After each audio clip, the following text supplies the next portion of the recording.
if Christianity were true, and it meant you had to give up everything to follow God, would you want to know the truth? I was a mama's boy.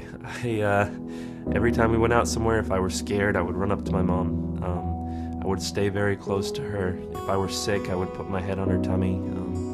I was very, very close to my mother.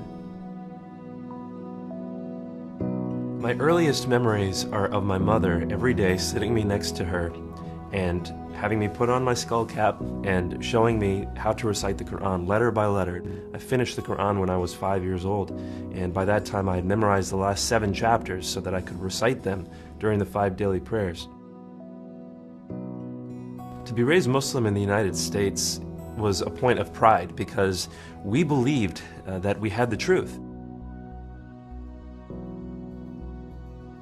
In my freshman year of college, my best friend and I had many conversations about faith, and we argued all the time about Islam versus Christianity.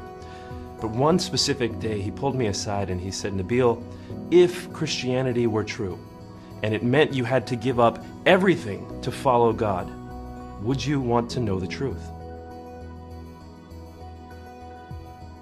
It took a long time before I was able to determine for myself, even if I lose everything, it's worth it. And when my parents did find out, it was the most painful day of my life, probably the most painful day of their lives too.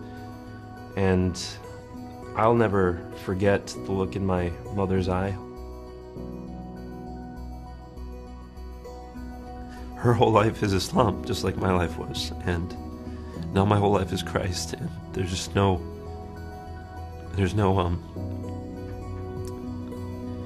connection anymore.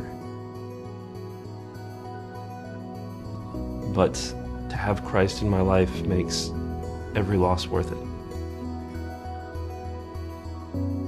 My hope and my prayer for this book is that everyone who picks it up would draw closer to one another.